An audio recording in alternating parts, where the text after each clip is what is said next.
요나서는 단순히 한 선지자의 불순종을 기록한 책이 아닙니다. 이 책은 하나님의 선교적 마음과 인간의 민족적 편협함이 정면으로 충돌하는 이야기입니다. 그리고 그 충돌을 가장 극적으로 드러내기 위해 하나님은 의도적으로 요나를 선택하셨습니다. 요나는 이방 선교에 가장 부적합해 보이는 인물이었기 때문입니다. 요나는 북이스라엘의 선지자로 열왕기하 14장에 등장하는 인물입니다. 그는 여로보암 세 시대에 활동하며 이스라엘이 과거 솔로몬 시대의 영토를 회복할 것이라는 국가적 번영의 예언을 전했던 선지자였습니다. 다시 말해 요나는 이스라엘의 국익과 민족적 자부심을 강화하는 메시지에 익숙한 국가 친화적 선지자, 일종의 공중 선지자였습니다.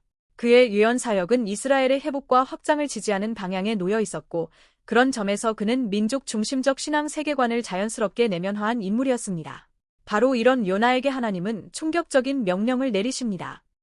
너는 일어나 저 큰 성읍 니느웨로 가서 그것을 향하여 외치라. 요나서 1장 2절.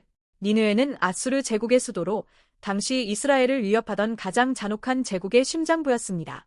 요나에게 니느웨는 선교의 대상이 아니라 심판받아 마땅한 원수의 도시였습니다. 하나님은 바로 그 요나의 민족적 편견과 신앙적 한계를 정면으로 드러내기 위해 그를 니느웨로 보내십니다. 요나가 다시스로 도망친 행동은 단순한 불순종이 아니었습니다. 그것은 자민족 중심주의에서 비롯된 선교 거부였습니다. 요나는 하나님의 능력을 의심하지 않았고 하나님의 자비도 알고 있었습니다. 오히려 그 반대였습니다. 그는 니느웨 사람들이 회개하면 하나님께서 그들을 용서하실 것을 너무나 잘 알고 있었기에 도망쳤습니다. 그래서 그는 이렇게 고백합니다. 주께서는 은혜로우시며 자비로우시며 노하기를 더디하시며 이내가 크시사 뜻을 돌이켜 재앙을 내리지 아니하시는 하나님이신 줄 내가 알았음이니이다. 요나서 4장 2절. 요나의 문제는 하나님을 몰라서가 아니라 하나님을 너무 잘 알았다는 데 있었습니다. 그는 하나님의 성품을 정확히 이해했지만 그 성품이 이스라엘의 원수에게까지 흘러가는 것을 받아들일 수 없었습니다. 하나님의 긍휼은 이스라엘의 특권이어야 한다고 생각했고 이방 민족, 특히 아시리아는 심판의 대상이지 긍휼의 대상이 될 수 없다고 믿었습니다. 요나는 하나님의 자비를 신뢰했지만 그 자비의 범위를 민족 안에 가두려 했습니다. 하나님은 요나를 바다와 물고기의 뱃속이라는 극단적인 고난의 자리로 데려가십니다. 그곳은 단순한 징벌의 장소가 아니라 요나의 닫힌 선교적 시야를 흔들어 깨우는 자리였습니다. 결국 요나는 니느웨로 가서 단 한 문장으로 된 메시지를 선포합니다. 40일이 지나면 니느웨가 무너지리라. 요나서 3장 4절. 그런데 놀랍게도 니느웨 백성들은 회개합니다.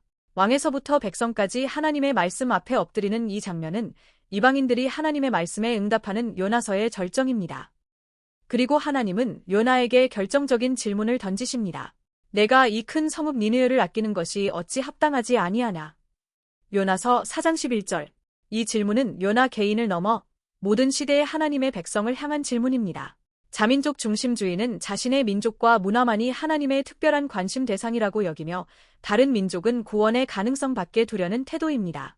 요나의 이야기는 단지 과거 한 선지자의 실패담이 아니라 오늘날 교회가 빠질 수 있는 선교적 편협함과 민족주의적 신앙의 우상화에 대한 강력한 경고입니다.